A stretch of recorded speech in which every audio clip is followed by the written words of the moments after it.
and welcome to another Outside the Box review. Today we are looking at the Hellraiser Series 2 Pinhead from NECA. Now this series of figures came out, I believe, in the early 2000s, and there were 3 separate waves all featuring characters from the Hellraiser films, mostly the Cenobites and then a couple others thrown in for good measure.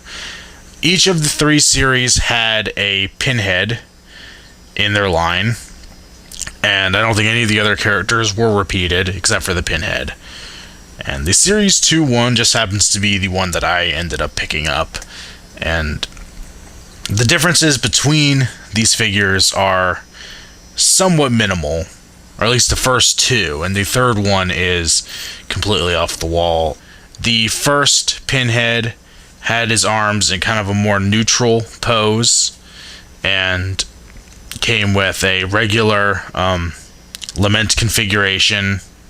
I believe he had kind of a closed mouth passive expression. We have this one, which, as you can see, his arms are meant to hold the opening lament configuration. He has kind of a snarl on his face. And the third one, he looked like he was being crucified, which I believe was from Hellraiser 3. And if I remember correctly, Series 1 was supposed to be the original movie, this one was supposed to be from the second movie, and the other one was supposed to be from the third movie, but I could be wrong on that. Now, getting into this figure more in depth, the sculpt is quite nice. I believe the main body of Pinhead was kept for all 3 of the figures, so NECA liked the sculpt enough to use it 3 times in the Hellraiser wave, and then I believe once again for Cult Classics. And I think they re-released it with the Icon series as well. Before we really get into him, we'll take a quick look at the lament configuration he comes with. As I said, this is it when it's opening. Basically, the box lifted up, rotated, and then came back down. So it made this shape. It's really nicely detailed for just a small little accessory. They really did a nice job with it, and it looks really good. The other 2 accessories he comes with are these tools on his belt. You can see they hook onto a string that's going through his stomach, and while they are removable, he can't hold them, so you might as well just leave them on the belt. The sculpt is just nice. I mean, the NECA really did a good job with it.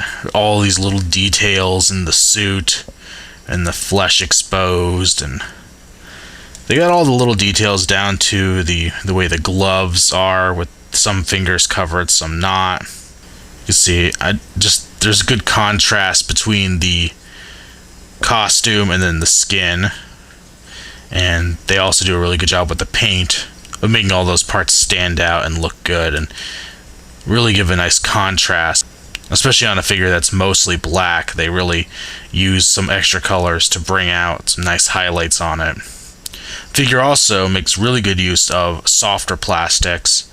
You see this piece up here in the back is a soft plastic. The pins are all somewhat soft, though I don't know if that's really an intentional factor. It might just be because they're so small that they need to be a softer plastic, or they are soft because they're small. And then this whole bottom part is a squishy rubber. It's actually, if you look at the bottom, there's just these little imprints of feet down here. So it's this plastic piece, and then you can feel inside there's a post that runs up the inside and connects up here at the waist. So basically this whole lower section, this whole part that I'm pivoting here, is a soft rubber part with a little tiny armature inside. And it works well for the figure. You don't really need to have legs. I mean, it's not like, Pinhead's going to be lifting up his skirt. The face is really nicely detailed. I purchased this figure because I found it at a comic book store, and I already had known about the 3 different types of Pinheads released in the Hellraiser series, along with the other ones that I mentioned. And this is actually the one that I wanted the most out of all of them. I love the facial expression. They really captured Doug Bradley's face. I just get a feeling of his portrayal of Pinhead through this expression. It just looks really iconic.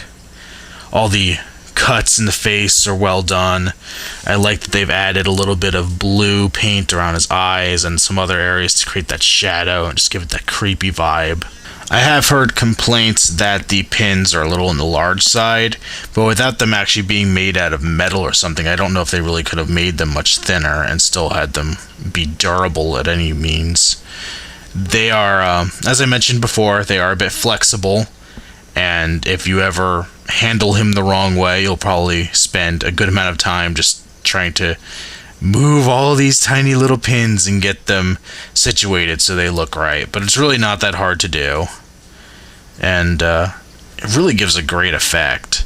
When you're looking at it really close up, you can kind of see there's some issues with them being as big as they are. There's a little bit of paint slop. Like, I don't even know if you could see it on mine, but the one on the tip of his nose, the paint has kind of bled onto his nose itself. But especially from a distance, it gives the great effect of Pinhead. You don't lose the details of the face itself, and you still just get that great, look of him having pins all through his face. For articulation, you could turn his head. Just gotta have a hard time getting your hand somewhere where there's not a bunch of pins. If you grab his ears, you can kind of turn it. Not a ton of range of motion, but you do have some. The shoulders will rotate 360. The bicep has a swivel, and the hand can swivel, and the waist can swivel. Not a lot of articulation. The hands are really only good for putting them kind of like this. If you want them to hold the box, you can put that in there. You could also put them both out like so. If you mess with it, you can get them a little closer, which I think is kind of like it was in the movie poster, holding the box. As I said, it's minimal, but it's definitely, it works, and you can get a nice pose out of him, and he looks good.